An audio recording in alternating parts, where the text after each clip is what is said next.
So magandang buhay sa inyong lahat mga kaibigan at sa lahat ng ating mga viewers, sa lahat ng ating nanonood at sa lahat ng may mga hilig sa paghahalaman mga kaibigan ko. Gusto ko i-share sa inyo yung pinakang the best na pandilig sa ating mga halaman para makita natin siyang malago, matataba at siyempre walang mga pesteng dumadapo sa ating pong halaman. So, gusto ko i-share sa inyo ito guys dahil ito ay atin pong mapapakinabangan lalong-lalo na sa mga katulad ko na mahilig sa paghahalaman sa ating bahay. Alam nyo, napakaganda ang benepisyo ng paghahalaman dahil ito po ay nakakaalis ng maraming stress sa ating pong buhay. So, very affordable ito mga kaibigan dahil hindi na tayo gagastos ng malaki, no? Para magkaroon tayo ng magandang pandilig at syempre magandang resulta doon sa ating mga halaman. So, kung nagustuhan nyo yung ganitong content, please share and subscribe naman para mas marami pa tayong magawang video na katulad nito. So, umpisahan natin mga kaibigan yung ating pagtuturo po sa inyo. At napakadali lang ito dahil pwede po tayong mag-prepare ng katulad nitong nakikita ninyo. No, kung marami po kayong mga balat ng saging,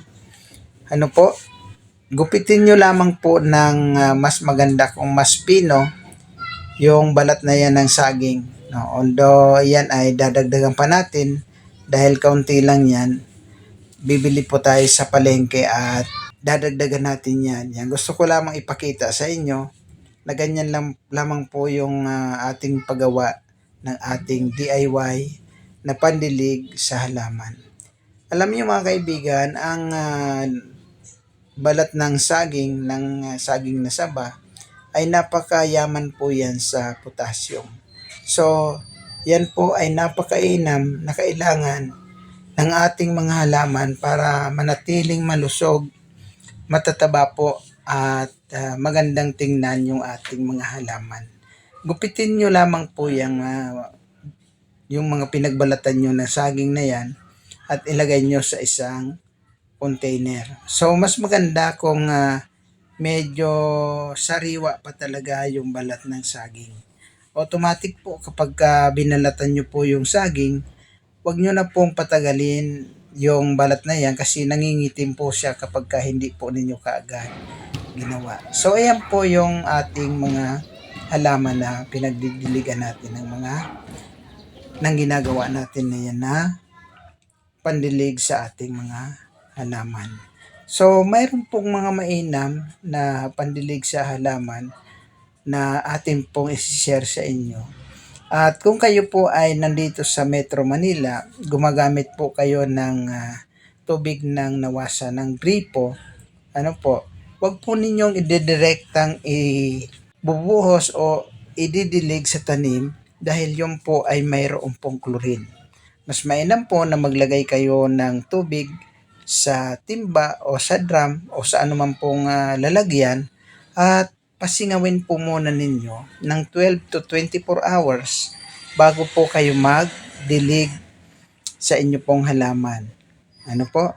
Mas maganda na gawin po ninyo yun dahil kung magdidirekta po kayo ng dilig sa inyo pong halaman na galing sa gripo dahil po doon sa chlorine, magugulat kayo.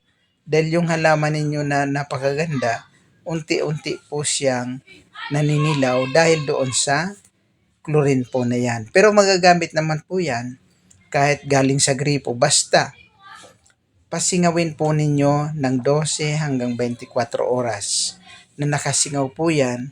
So mawawala na po yung bisa ng chlorine. So kung mayroon po kayong mga iba pang dahon, at ang ginugupit ko po ay dahon po siya ng alugbati. Napakainam po yan na pandilig sa ating pong halaman. Kung kayo po naman ay nasa probinsya, At mayroon po kayong mga dahon ng malunggay, no? Dahon ng tinatawag nito ay yung kakawati, no? Sa mga nakakaalam ng kakawati, leaves, napakainam po yan. Yun po ang ilagay ninyo sa inyo pong pandilig, ibabad lamang po ninyo at ganyan, gupitin po ninyo ng medyo pino yung mga dahon na yan at lagyan po ninyo ng tubig. Sa probinsya mga kaibigan, maganda kasi mayroong mga ilog yan, no? Doon po ninyo kunin yung tubig na inyo pong pandilig at napaka the best po, no? Kung yung tubig ulan mismo, yung po ang sahurin ninyo, isahod ninyo at yan po ang ilagay ninyong tubig sa inyo pong pandilig.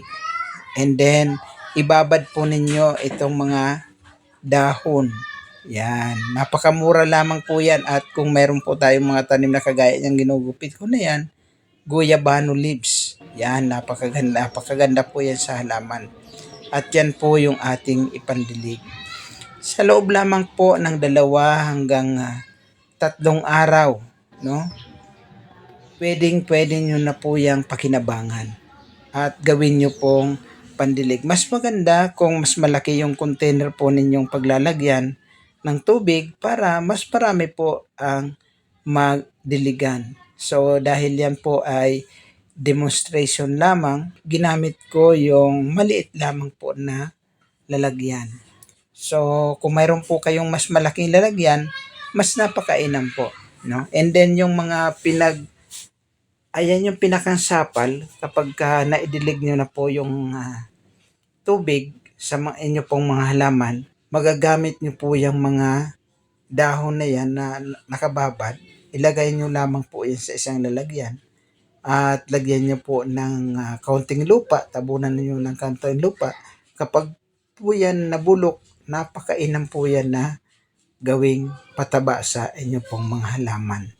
So, kung na-inspired po kayo sa ating video, please share naman para mas marami pa po ang makaalam nito.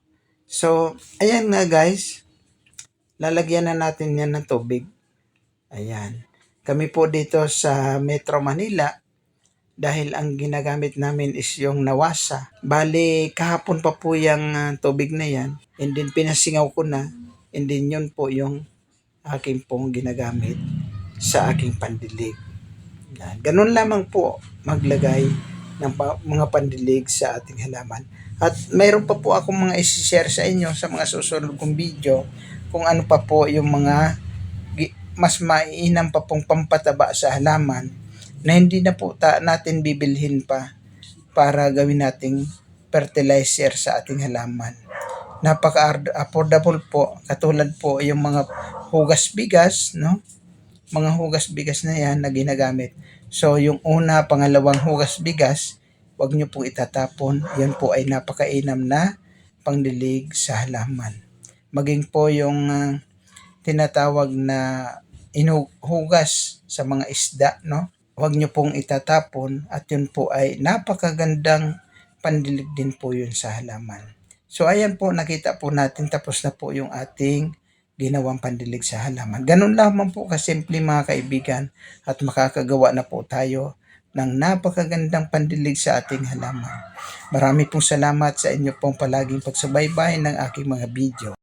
So ayan mga kaibigan, sabi nga, seek first the kingdom of God in His righteousness, and all of these things shall be added unto you.